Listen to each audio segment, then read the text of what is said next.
Planqués en embuscade, les Allemands n'avaient aucune chance face aux GI bien plus nombreux.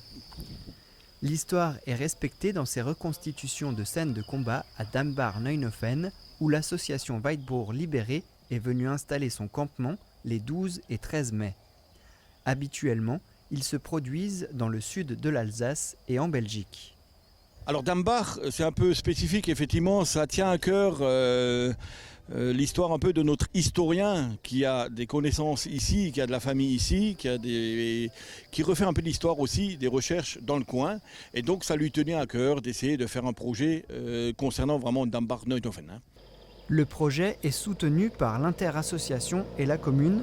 Il a nécessité 3 années de travail, du trajet historique au scénario, de la documentation à la logistique. Ce qui est beaucoup de travail, c'est la logistique, pour déplacer les gens de scène en scène.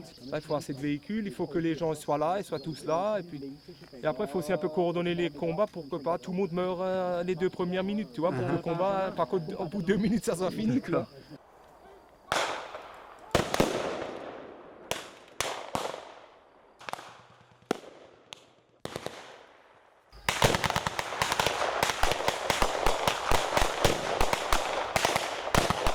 On essaye de coller le plus près possible à l'histoire. Et donc ce n'est pas toujours évident de pouvoir refaire les thèmes, ou du moins les combats qu'il y a eu à l'époque. L'ennemi n'est pas le même, il ne réagit pas de la même manière. Les sites également ont légèrement changé, puisqu'à l'époque des fois il n'y avait pas d'arbres, maintenant il y en a tout plein. Donc voilà, on a essayé quand même de jongler avec tout ça, avec tous les éléments. Et donc, mais dans l'ensemble, je crois qu'à 90% on peut dire que l'histoire a été reconstituée quand même. Mais les combats sont tout de même improvisés, car il est difficile de les refaire à l'identique. Le sang en moins, il reste un réalisme choquant qui nous replonge aux heures sombres de l'histoire. La bataille qui s'est déroulée là, c'est une bataille. À part nous les organisateurs, on savait où sont les Allemands, mais les marcheurs qui se sont inscrits, eux ne le savent pas. Pour eux, ça leur tombe dessus, il faut qu'ils se démerdent, comme si ils sont livrés à eux-mêmes.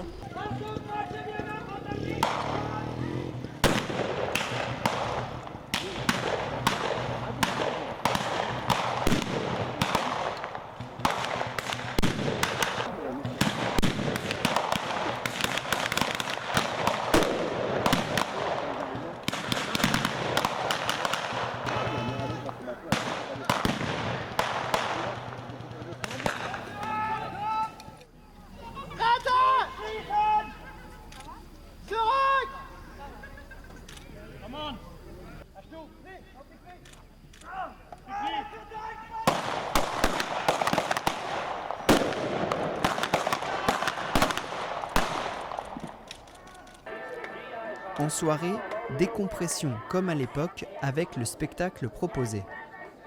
Les fameuses Androusister, qui étaient les dames, les chanteuses, les 3 sœurs chanteuses de l'époque qui avaient animé et avaient redonné un peu de cœur à l'ouvrage aux soldats.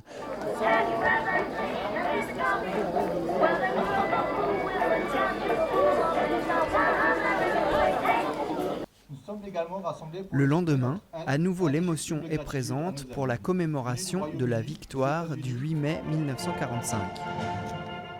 Les combats acharnés n'auront pas eu raison de leur détermination à libérer l'Europe de cet ennemi, à nous libérer de ce fanatisme sectaire et idéologique.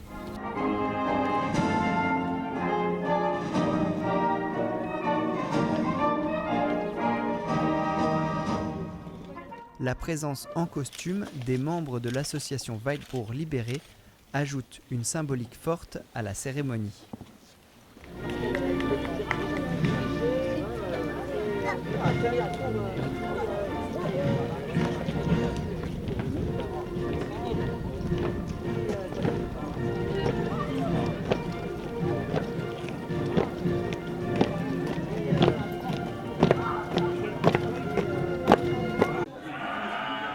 Au rayon des fromages italiens les plus consommés, on trouve la mozzarella, traditionnellement au lait de bufflone. Un fromage italien à l'origine, mais celui que nous allons voir est totalement alsacien. Le domaine des bufflones a commencé son activité à Urvillers il y a quelques semaines et a convié les élus du secteur pour leur présenter le projet. J'ai tenu aujourd'hui à ce que les différents maires des différents bancs communaux sur lesquels on cultive soient présents, parce qu'effectivement on habite Urvillers et on est fiers que tout ça se passe à Urvillers, mais on a aussi des parcelles à Haut-Villers, à Vaudevard. C'est grâce à l'acquisition de ces nouvelles parcelles à Haut-Villers que l'élevage de bufflonnes a vu le jour.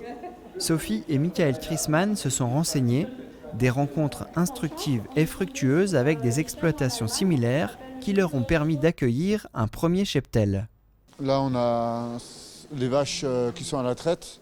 Elles ont 3 ans, c'est le premier vélage qu'elles ont fait. Donc c'est la première fois qu'elles sont traites. Elles donnent à peu près 8 litres par jour.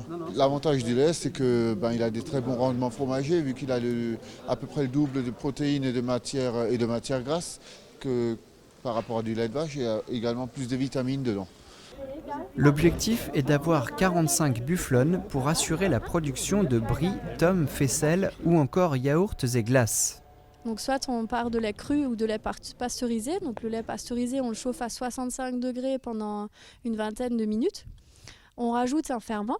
Donc chaque type de fromage a son type de ferment. On attend que la maturation se passe. Donc suivant le type de fromage que vous souhaitez, la maturation est plus ou moins longue. À ce moment-là, on ajoute la présure et on attend la prise. On décaille pour libérer le sérum.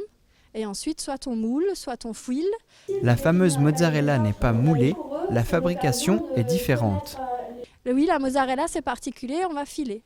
Donc la mozzarella, on va attendre que le caillé s'est acidifié. Quand on arrive au pH attendu, eh bien, on va commencer à faire des tests de filage. Et dès lors que la pâte se file vraiment correctement, très longuement, sans se casser, on commence à rentrer tout ça dans la filatrice formatrice. Le réseau de vente se met doucement en place. Nul doute que ces fromages au lait de bufflonne se retrouveront bientôt sur tous les marchés du secteur. Sur le terrain de football à Mittersheim, le 8 mai, un rendez-vous pour le moins original avec une 60aine de Golden Retrievers. Les membres du groupe Facebook Golden Party Alsace, qui existe depuis août 2017, se retrouvent pour une rencontre en chair, en os et en poil. En fait, là, ce matin, l'organisation de l'accueil, on accueille tous les gens, les chiens. On aura préparé des badges, comme ça on reconnaît tout le monde. Et puis tout à l'heure, quand tout le monde est arrivé, en fait, on va faire une sortie de 1h30, une petite balade le long de la forêt, en fait. C'est le 3e rassemblement qui est organisé, après celui à Wittenheim en septembre et celui à la Bresse dans les Vosges en mars. Au début, le groupe était constitué de quelques personnes et aujourd'hui, c'est plus de 200 membres sur la page qui interagissent chaque jour. Ils arrivent de toute la région Grand Est, de la Moselle à l'Alsace en passant par les Vosges. 6 personnes s'occupent de l'organisation, chacune dans son domaine, toutes motivées et passionnées par ces toutous. Ils sont beaux, ils ont des beaux poils. C'est des chiens de famille. C'est ça. Voilà. Ils sont sociables. Oui, c'est ça. Ouais. Ils sont câlins. C'est des amours. Oui. Voilà.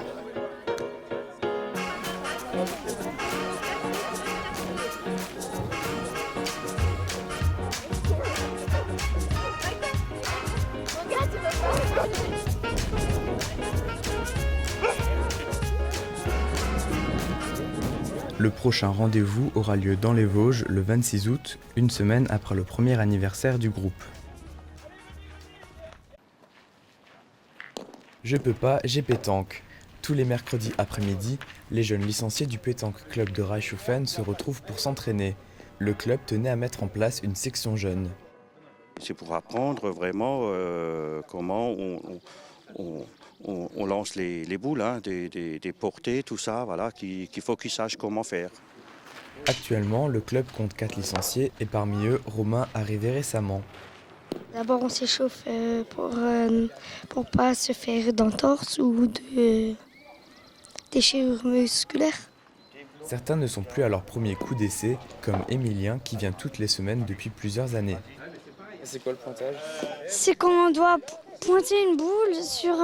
si maintenant on doit prendre si on fait un match, on prend le cochonnet, on le lance et puis ensuite on doit essayer de... La boule, on doit essayer de la mettre la plus près du cochonnet. D'accord. Et c'est quoi la différence entre tirer et pointer? C'est que pointer, on y va plus doucement et tirer, ça va, on y va plus vite. Pour encadrer et former les licenciés, le club doit avoir un initiateur avec son titre d'arbitre et 2 encadreurs dont Christian Weiss. Avec 35 ans de pétanque à son actif, il transmet son expérience et sa technique aux étoiles montantes. Parce que, mine de rien, la pétanque requiert beaucoup de concentration et d'endurance. C'est vraiment une très grosse concentration pour eux. C'est pas évident, mais bon, ça marche quand même. Je veux dire, après 1h30, c'est fini pour eux. Hein. Ils sont fatigués, hein. Je vous dis franchement. Les jours où le terrain n'est pas praticable, les éducateurs font de la pédagogie.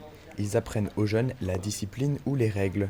Les entraînements finis, place au passeport. C'est le concours, il est composé de plusieurs épreuves.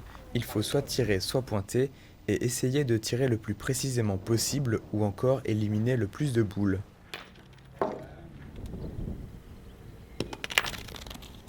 Chaque lancer rapporte un certain nombre de points et pour réussir, il faut cumuler en tout 36 points. Emilien, 51 points. 51 points. Le précédent record, c'était 50 points. Et avant, et 48 seulement. Là, Evan, il a fait 42. Ouais, c'était moi le premier, c'est bon. Thelma, 34. Et Romain, 31. Quand Emilien, il n'avait pas réussi le premier coup. Et là, regarde, il s'est entraîné et hop, il a battu le record de points.